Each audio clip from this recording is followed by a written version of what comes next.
शेतकरी बंधूंनो नमस्कार. मी बळीराम गाडेकर. सर्वांना दीपावलीच्या खूप खूप शुभेच्छा. शेतकरी बंधूंनो, दिनांक 23 ते 25 ऑक्टोंबर या कालावधीमध्ये राज्यात एक वादळी सरींची शक्यता आहे. तर बघूया दिनांक 23 ते 25 ऑक्टोंबर या कालावधीमध्ये ज्या काही राज्यात वादळी सरी होणार आहे तर त्यामागचं कारण काय आहे ते, आणि कोण्या जिल्ह्यामध्ये होणार आहे वादळी सरी ते. तर अगोदर बघूया आपण त्यामागचं कारण. तर शेतकरी बंधूंनो, आपल्याला दिनांक 21 ऑक्टोंबर रोजी इथे बंगालच्या समुद्रामध्ये आणि तामिळनाडूची जी किनारपट्टी भाग आहे इथे एक चक्रीवादळ निर्माण होणार आहे दिनांक 21 ऑक्टोंबर रोजी. आणि हे चक्रीवादळ दिनांक 22 ऑक्टोंबर रोजी लगेच डिप्रेशनमध्ये जाणार आहे. आणि त्यानंतर दिनांक 22 ऑक्टोंबर डिप्रेशनमध्ये जाऊन याचं रूपांतर एक कमी दाब पट्ट्यामध्ये होणार आहे.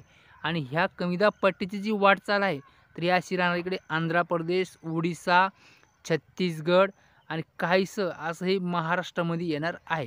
त्यामुळे एक महाराष्ट्रामध्ये दिनांक 23 ते दिनांक 25 ऑक्टोंबर या कालावधीमध्ये वादळी सरींची शक्यता आहे.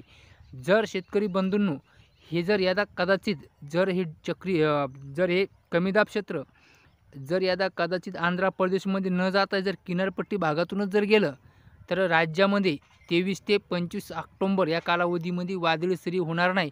नुसते ढगाळ वातावरण आणि धुईधुकं राहील. तर सध्या जे काही मॉडेलवर स्पष्टता आलेली त्यानुसार जर आपण बघितलं तर दिनांक 23 ते दिनांक 25 ऑक्टोंबर राज्यामध्ये या जिल्ह्यामध्ये होणार आहे वादळी सरी. त्यामध्ये आहे इकडे गडचिरोली, गोंदिया, भंडारा, तसेच नागपूर, वर्धा आणि चंद्रपूर या जिल्ह्यामध्ये दिनांक 23 ते 25 ऑक्टोंबर या कालावधीमध्ये एक भाग बदलत वादळी सरींची शक्यता आहे. त्यानंतर यवतमाळ, अमरावतीची दक्षिण बाजू, अकोल्याची दक्षिण बाजू, बुलढाण्याची दक्षिण बाजू आणि वाशिम या जिल्ह्यामध्ये सुद्धा दिनांक 23 ते 25 ऑक्टोंबर या कालावधीमध्ये एक वादळी सरीची शक्यता आहे. त्यानंतर नांदेड, लातूर, धाराशिव, इकडे हिंगोली, परभणी, बीड, जालना, छत्रपती संभाजीनगर या 2 जिल्ह्यामध्ये सुद्धा एक दक्षिणेलाच वादळी सरींची शक्यता आहे.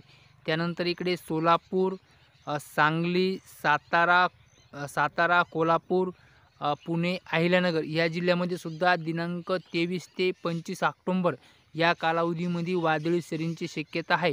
त्यानंतर कोकण किनारपट्टीमधल्या सगळ्या जिल्ह्यामध्ये, त्यामध्ये पालघर, ठाणे, मुंबई, रायगड, रत्नागिरी, सिंधुदुर्ग या सगळ्या जिल्ह्यामध्ये दिनांक 23 ते 25 ऑक्टोंबर या कालावधीमध्ये वादळी सरींची शक्यता आहे. त्यानंतर जे काही उर्वरित जिल्हे आहे नाशिक, जळगाव, धुळे, नंदुरबार या जिल्ह्यामध्ये ढगाळ वातावरण राहील दिनांक 23 ते 25 ऑक्टोंबर. त्यानंतर 26 ऑक्टोंबरपासून पुढे पावसाचा जोर म्हणजे वादळी सरीची शक्यता नाही. तिथून पुढे नुसते विरघळलेले ढगाळ वातावरण राहील दिनांक 31 ऑक्टोंबरपर्यंत. आणि त्यानंतर दिनांक 1 ऑक्टोंबरपासून पुन्हा थंडीला सुरुवात होईल. तर शेतकरी बंधूंनो आज इतकेच. नमस्कार.